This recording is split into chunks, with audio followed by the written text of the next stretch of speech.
எல்லாருக்கும் வணக்கம். இன்னைக்கு இந்த அலசல்ல நாம ரொம்பவே சுவாரஸ்யமான, அதே சமயம் நம்ம எல்லாரையும் கொஞ்ச நேரம் சிந்திக்க வைக்கிற ஒரு விஷயத்தை பத்தி தான் பேச போறோம். 2000ல வந்த ரிதம் படத்துல வர்ற ஒரு பிரபலமான வசனம். இது வெறும் சினிமா டயலாக் கிடையாதுங்க. மனிதர்களோட ஒரு முக்கியமான ஆனா கொஞ்சம் நெகட்டிவான குணாதிசயத்தை அச்சசலா காட்டுற ஒரு கண்ணாடி. வாங்க அது என்னன்னு கொஞ்சம் டீட்டெயிலா பார்ப்போம். இந்த விஷயத்தை புரிஞ்சுக்க முதல்ல நாம அர்ஜுன் மற்றும் மணிவண்ணன் நடிச்ச அந்த குறிப்பிட்ட காட்சிக்குள்ள போகணும். இது சும்மா யதார்த்தமா பேசிட்டு போற ஒரு சீன் கிடையாது. இது ஒரு அருமையான நவீன உருவகம்னு சொல்லலாம். குறிப்பா நம்ம சமுதாயத்துல சில நேரங்கள்ல நமக்கு நாம எப்படி சப்போர்ட் பண்ணிக்காம இருக்கோம் அப்படிங்கறத ரொம்ப நக்கலாகவும் நகைச்சுவையாகவும் சொல்ற ஒரு சீன் இது. பல நூறு வருஷமா மனிதர்கள் கிட்ட இருக்கிற ஒரு உளவியல் சிக்கலை இந்த உரையாடல் ரொம்ப ஈஸியா புரிய வச்சிரும். காட்சியோட ஆரம்பமே ரொம்ப இன்ட்ரெஸ்டிங்கா இருக்கும். ஒரு வியாபாரி வெளிநாட்டுக்கு நண்டுகளை ஏற்றுமதி பண்றாரு. அதுக்காக 2 தனித்தனி கூடைய அவர் ரெடி பண்ணி வச்சிருக்காரு. ஒரு கூடையில ஜப்பான் நண்டுகள், இன்னொரு கூடையில நம்ம ஊரு, அதாவது தமிழ்நாட்டு நண்டுகள். கேக்குறதுக்கு ரொம்ப சாதாரணமா ஒரு வியாபாரம் நடக்கிற மாதிரி இருக்குல்ல. ஆனா இந்த 2 கூடைக்கும் நடுவுல இருக்கிற ஒரு சின்ன வித்தியாசத்துல தான் கதையோட முழு மையப்புள்ளியுமே அடங்கியிருக்கு. முதல்ல அந்த ஜப்பான் நண்டுகள் இருக்கிற கூடைய பத்தி அர்ஜுன் விவரிக்கிறாரு. அந்த முதல் கூடையில என்ன இருக்குன்னு கவனிச்சிங்கன்னா, மேல ஒரு ரொம்ப ஸ்ட்ராங்கான மூடி போட்டு நல்ல டைட்டா பூட்டி வச்சிருப்பாங்க.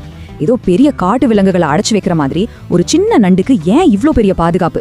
அந்த ஜாப்பனீஸ் நண்டுகளே ஏன் இவ்ளோ கவனமா ஒரு பெரிய இரும்பு மூடி போட்டு அடைச்சு வைக்கணும்னு ஒரு கேள்வி நமக்குள்ள வரும் இல்லையா? இப்பதான் கதையில ஒரு முக்கியமான திருப்பமே வருது. 2வது கூடையில நம்ம தமிழ்நாட்டு நண்டுகள் அடைக்கப்பட்டிருக்கு. ஆனா முதல் கூடையில இருந்த மாதிரி இங்க எந்த பாதுகாப்பும் கிடையாது. ஆச்சரியம் என்னன்னா, இந்த கூடையில எந்த மூடியுமே இல்ல. அதாவது அந்த கூடையை முழுசா அப்படியே திறந்து வச்சிருக்காங்க. அந்த ஏற்றுமதியாளருக்கு கொஞ்சம் கூட கவலையே இல்ல. நம்ம ஒரு நண்டுகளை அசால்ட்டா அப்படியே திறந்த வெளியில விட்டுட்டு போயிருக்காரு. இதை கேட்கும் போது யாருக்கு இருந்தாலும் ஒரு சந்தேகம் வரும்ல. மணிவண்ணனும் ரொம்ப லாஜிக்கா அதே தான் கேட்கிறாரு. ஏன்பா ஜப்பான் நண்டு கூடையை நல்லா மூடி வச்சிருக்கீங்க, நம்ம ஒரு நண்டு கூடையை அப்படியே திறந்து வச்சிருக்கீங்களே, அந்த நண்டுகள் ஈஸியா தப்பிச்சு வெளியே ஓடிடாதா, உங்களுக்கு நஷ்டம் வராதா அப்படின்னு கேட்கிறாரு. உண்மையிலே இது ரொம்ப ரொம்ப நியாயமான கேள்விதானுங்க. இதுக்கான பதிமை அர்ஜுன் ரொம்ப தெளிவா சொல்றாரு. அந்த ஜப்பான் நண்டுகளோட மனநிலை என்ன தெரியுமா? அந்த மூடி வச்ச கூடையில ஏதாவது ஒரு நண்டு மேலே ஏறி தப்பிக்க முயற்சி பண்ணுச்சுன்னா மத்த நண்டுகள் எல்லாம் ஒன்னு சேர்ந்து அதை மேல தள்ளிவிடும். அதாவது அந்த நண்டு வெளியே போறதுக்கு மத்த எல்லாமே தீவிரமா சப்போர்ட் பண்ணும். ஒரு நண்டாவது தப்பிச்சு போகட்டும்னு மத்த நண்டுகள் எல்லாம் ஒன்னு சேர்ந்து உதவி பண்றதுனாலதான் அதுங்க வெளியே வந்துடக்கூடாதுன்னு அந்த கூடைக்கு ஒரு ஸ்ட்ராங்கான மூடி கண்டிப்பா தேவைப்படுது. ஆனா நம்ம ஊரு நண்டுகள், அதாவது அந்த 2வது கூடையில என்ன நடக்கும் தெரியுமா? ஒரு நண்டு ரொம்ப கஷ்டப்பட்டு போராடி மேலே ஏற பார்த்தா போதும், கீழே இருக்கிற இன்னொரு நண்டு கரெக்டா அதோட காலை பிடிச்சு அப்படியே கீழே இழுத்து விட்டுரும். நான் வெளியே போகல, நீயும் வெளியே போக கூடாது அப்படிங்கிற மாதிரி. ஒரு நண்டு கூட அந்த கூடையை விட்டு வெளியே போக முடியாது. அதனாலதான் இந்த கூடைக்கு மூடியே தேவைப்படல. ஏன்னா அவங்களே தான் மிகப்பெரிய எதிரி. இது எவ்வளவு சூப்பரான ஒரு ஒப்பீடு பாருங்க.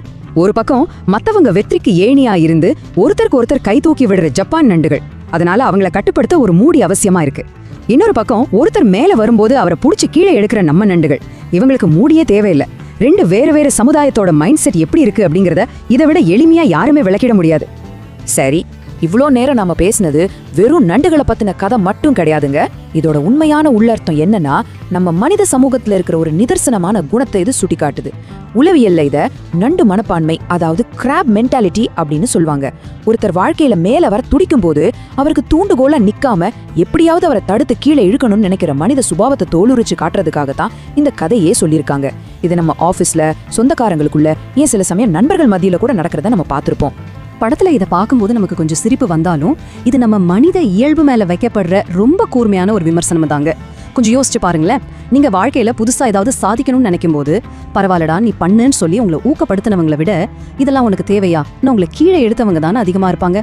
ஒருத்தரோட வெற்றியை மனசார கொண்டாடுற பக்குவம் நம்ம சமூகத்துல எப்படி மிஸ் ஆகுதுன்னு இது ரொம்ப நேர்த்தியா சொல்லுது. இந்த கதையை சொல்லி முடிச்சதும் அர்ஜுன் ஒரு பெரு மூச்சோட ஒரு கேள்வியை கேட்பார். நாம ஏன் எப்படி இருக்கோம்? உண்மையிலே இது வெறும் சினிமா டயலாக் கிடையாது. இது நம்ம ஒவ்வொருத்தரையும் பார்த்து கேட்கிற கேள்வி.